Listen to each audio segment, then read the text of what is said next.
Ce fameux enfant qui a tout le temps faim, on vient de se lever de table et il dévore déjà des tartines de Nutella. Que peut-on faire avec lui, le document? Enfin,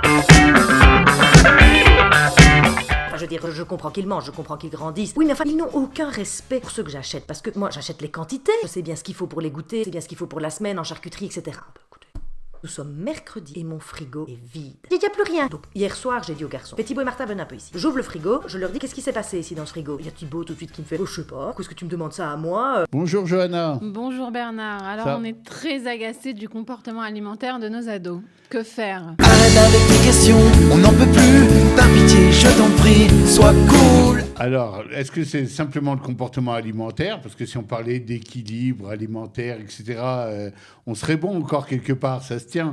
Mais là, on a affaire à un adolescent, en fait, et c'est le sens un peu des questions des parents qui nous écrivent, à un adolescent qui a tout le temps faim, mais c'est en permanence, il lui faut sa pizza, il a fini de manger son truc, il vient à table, il mange moyen On a parce presque qu'il a déjà l'impression que c'est une prévu. activité des fois. On a l'impression effectivement que ça tourne à l'activité, c'est-à-dire bon, je m'ennuie un peu, j'ai rien à faire, tiens, je vais aller manger, ça va m'occuper, et vas-y que j'ouvre le frigo, et vas-y que la cuisine qui était rangée, je la mets en balagane parce que j'ai faim, alors j'utilise à peu près tous les ustensiles pour me préparer un petit truc. Non, mais Et surtout on a qu'on a l'impression que qu'il c'est- a vraiment faim. T'as pas alors, l'impression alors que... ça, c'est un bon point, Johanna, parce qu'effectivement, en tant que parent, on a envie de nourrir nos enfants. C'est ça. C'est vrai qu'on veut faire attention à l'équilibre alimentaire, on n'a pas envie de faire des obèses non plus, etc. Et je suis bien placé pour en parler. Mais surtout, le problème principal, c'est cette impression de tu fais pas ton travail de parent, tu ne me nourris pas. J'ai faim, Non, j'ai mais faim, surtout, j'ai faim. c'est surtout qu'on se demande est-ce que c'est un besoin biologique? Est-ce que c'est l'âge et il a besoin de manger et on doit juste passer cette étape? Je te propose de faire un peu d'ordre dans les différents sujets. Bien, on va voir le côté biologique. Oui, un adolescent a besoin de plus manger qu'un enfant, beaucoup plus. Et il est en pleine croissance. D'accord, il va avoir des phases où vraiment c'est son corps qui sollicite et qui appelle et qui dit va manger, va manger, va manger. Alors à nous de l'orienter pour qu'il mange des choses saines, des choses bien, mais Équilibré. le plus souvent, Encore faut-il que c'est toi qui nous-mêmes... me racontais l'histoire de la baguette. Ouais, encore faut... la baguette, ouais, la fameuse baguette. Tu sortais du lycée, tu t'achetais une baguette Oui, la baguette avec le Nutella. à 3 sous et puis trucs tu la descendais avec du Et puis hop, Nutella. tu la descends et t'as encore un peu faim Et t'as derrière. encore un peu faim, T'as encore un ouais. peu faim. Alors oui, il y a un truc physiologique. L'ado Bon, il y a a besoin de manger. La physiologique, Il est en puis pleine ça peut être croissance, aussi ses os sentimental. grandissent, Ça peut être... ses muscles. Ça peut être en hébreu, on appelle ça une achila rikshit. Ça peut être aussi, Alors, ça peut être là pour combler un besoin affectif. ok, moi je suis d'accord, on va le voir tout de suite. Bien, on finit l'histoire physiologique, ne vous inquiétez pas. Votre enfant peut manger des kilomètres de baguettes, etc. Il ne va pas devenir énorme non plus pour autant. Oui, il y a un besoin à l'adolescence de faire grandir tes os, tes muscles. Tu as plein d'appels de ton corps qui te dit va manger, etc. On a par contre ce côté-là, c'est-à-dire le besoin émotionnel un peu, qui vient de j'ai envie de manger parce que je sens une espèce de vide. D'ailleurs, les psychologues qui s'occupent de nutrition, etc., adorent ces sujets-là. Une espèce de vide existentiel un peu. J'ai besoin de combler. De remplir. Je me sens en sécurité quand j'ai plus faim du tout. Et je suis en panique si j'ai la moindre appel de faim, même un tout petit peu. Alors j'ai l'impression qu'il me manque des choses, que j'ai pas eu ma dose, etc. Ça, c'est déjà un sujet qui est plus fin à aborder. Parce qu'on sait que c'est vrai, ça, on le connaît. Aujourd'hui, on le suit, ça arrive chez des adultes aussi. Beaucoup moins d'ailleurs chez les enfants. Ce truc-là, c'est beaucoup plus une histoire de presque peur existentielle. Je suis mal nourri, ou l'autre en a eu plus. Je l'ai vu, il a eu 2 parts de pizza, moi j'en ai eu qu'une. Et là, on est dans le truc, on est touché au niveau émotionnel. C'est-à-dire, qu'est-ce qui se passe ? Et là, ça va se relier, ça va prendre le train un peu comme des wagons avec j'ai pas eu ma dose, on s'occupe moins bien de moi. Vous savez, les enfants, vous connaissez même chez les ados, ouais, j'ai eu la petite part. Et alors, c'est ce qui te dérange ou t'as faim parce que t'as eu la petite? C'est pas la même chose. C'est pas la même donnée. C'est pour ça, Johanna, ce que tu dis là, c'est très important. Tu as dû être confronté, même des fois, avec tes enfants, etc. Je suppose à cette histoire-là j'ai besoin de me sentir plein. Comme si que ça me donnait un sentiment, oui, de sécurité, de plénitude, comme ça.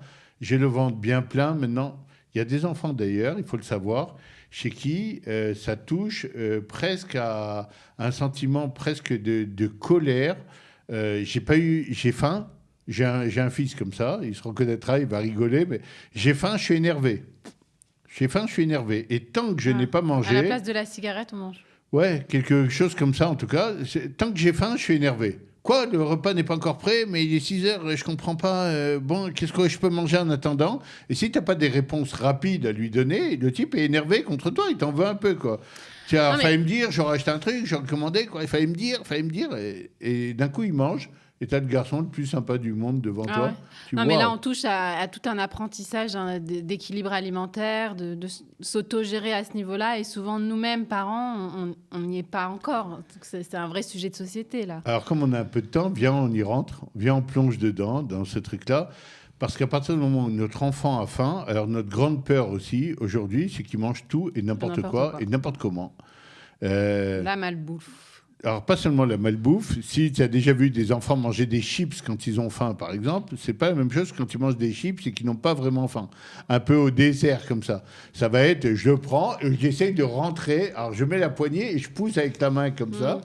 Mais enfin, on sait très bien que c'est quand même les parents, en général, qui font les courses. Donc, c'est nous qui décidons ce qu'on rentre dans nos frigos. Oui, non. Je te trouve assez optimiste à ce niveau-là. D'abord parce que très souvent, on amène un enfant aux courses et lui, il va te pousser vers les bambas, vers les chips, vers les chocolats à fond la caisse.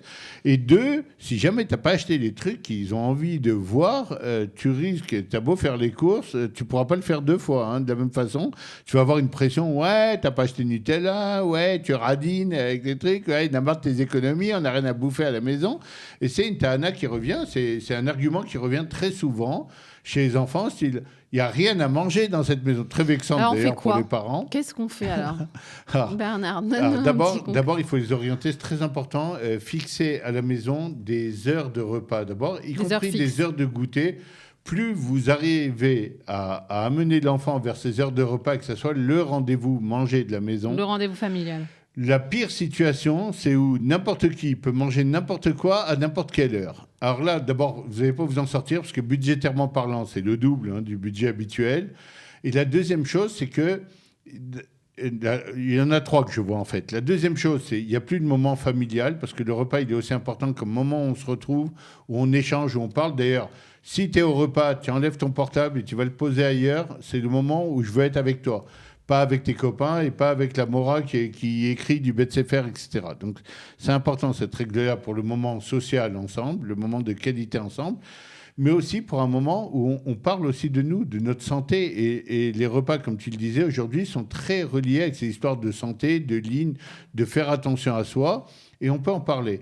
On peut se préparer des choses extrêmement sympas à manger en faisant attention à l'équilibre alimentaire, etc. Donc, comme on le voit ici, il y a un mélange de plusieurs concepts. De plusieurs sujets même. Il y a le concept de se retrouver, il y a le concept de manger à des heures fixes ou plus ou moins fixes pour pas que ça parte en cacahuète dans tous les sens. Parce que quel est le problème? Quand il mange tout seul, vous aviez prévu, les poivrons, je vais faire une petite salade de poivrons pour Shabbat. Vous arrivez dans le frigo, il n'y a plus de poivrons parce que chacun en a pris un. Non, mais là encore, on est dans une belle vie. Il grignote des poivrons.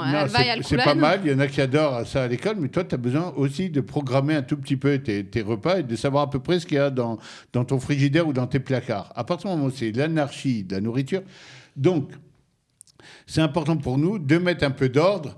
La chose à éviter, absolument, c'est maintenant. Mais non. Alors, qu'est-ce qu'on doit éviter? Waouh. C'est pas facile comme ça. Alors, je vais lancer une perche un peu. Pour moi, la chose à éviter absolument, c'est d'abord de lui faire croire que c'est pas bien. C'est bien de manger, c'est sympa. Et je peux vous garantir que si quelqu'un a eu déjà un enfant anorexique ici, il va prier le soir pour qu'il mange et qu'il mange ce qu'il veut. Il n'y a pas plus compliqué que de traiter ce type d'enfants qui ont l'impression, quand ils ont mangé un grain de riz, qu'ils sont en train de prendre du poids. Mieux vaut trop que pas assez. Et qu'ils sont énormes. Ouais, mieux vaut trop que pas assez. D'un autre côté, il y a énormément de maladies cardiovasculaires et c'est très désagréable pour un enfant d'être le petit gros de la classe, etc. Donc, oui, il faut veiller. La chose à éviter absolument, ce n'est pas un crime de vouloir manger. Par contre, comme dans tout en éducation, on essaye de mettre un peu d'ordre. qu'est-ce qu'on peut manger, à quelle heure et comment, et que ce soit un débat dans la maison, que ce soit même un consensus, qu'on arrive à se mettre d'accord sur qu'est-ce qu'on mange et à quelle heure. Et c'est important, et prenez ça très au sérieux, vous, parents, parce que celui qui arrive à régler ça, à régler ces histoires de comportement par rapport à la nourriture et aux horaires, etc., s'il a réglé ce truc-là, je peux vous garantir qu'il y a une très grosse épine dans le pied des parents qui est réglée. Une fois qu'on a mis ça de côté et que c'est clair pour les enfants, à quelle heure on mange, à quelle heure et quoi, faites même des menus, faites des menus consensuels avec eux, faites-les voter sur des menus de la semaine, etc. Il y a plein de moyens, mais quand on a fait ça, on est très tranquille. La chose, par contre, qu'il faut faire absolument... Johanna, alors, qu'est-ce qu'on a retenu ? Un truc que, oui, il faut faire. Bon, tu l'as dit, mettre de l'ordre, s'asseoir en famille. Oui, et ce qu'on n'a pas dit, mais qu'on dit pratiquement à chaque émission, ne vous énervez pas. C'est pas non plus, c'est un sujet embêtant, même s'il mange 3 parts de pizza et 4 tartines de Nutella, ne piquez pas une crise, c'est encore. Non, simplement Nutella, mais je comprends pas, mais tu vas exploser, oui. Simplement peut-être consulter quand c'est extrême, j'ai envie de dire. Alors bien sûr, toujours, c'est notre conseil dans toutes les émissions, si vous voyez qu'il y a un comportement qui est répétitif, qui revient avec, on est passé de 2 tartines à 3 tartines, à 4 tartines, à 5 tartines. Bon, il commence à avoir quelque chose qui est en train de tourner à l'extrême, voire à la boulimie. S'il a remplacé par une bougie la dernière tartine, affolez-vous vraiment, tirez la sonnette d'alarme. Mais en attendant, tant que ça reste des j'ai envie de manger, etc., il faut qu'on mette un peu d'ordre. Ne l'empêchez pas obligatoirement de manger. Empêchez-le de manger, oui, n'importe quoi, à n'importe quelle heure, toutes les 10 minutes, mettez un peu d'ordre. Mais des fois, oui, il a besoin de plus manger, de manger en plus grande quantité. Suivez ça. Et tant qu'on n'arrive pas à des situations extrêmes, restez cool et détente. Optimiste. Un petit message, Bernard. Johanna, quand même pour les parents avant de partir. Détendez-vous. Détendez-vous, La vie bon est belle. message. Regardez Johanna, beau sourire, etc. Et détente. Merci Johanna d'avoir été avec moi une Merci, fois de Bernard. plus ici dans le studio. Merci à nos techniciens qui font un travail extraordinaire. On n'en parle pas assez ici. Et merci à Studio Qualité de nous donner l'occasion de traiter avec vous chaque semaine de nos problèmes face aux adolescents. Merci à vous surtout d'avoir été avec nous comme chaque semaine. Et on espère être la semaine prochaine aussi encore à la hauteur de vos attentes. Au revoir à tous.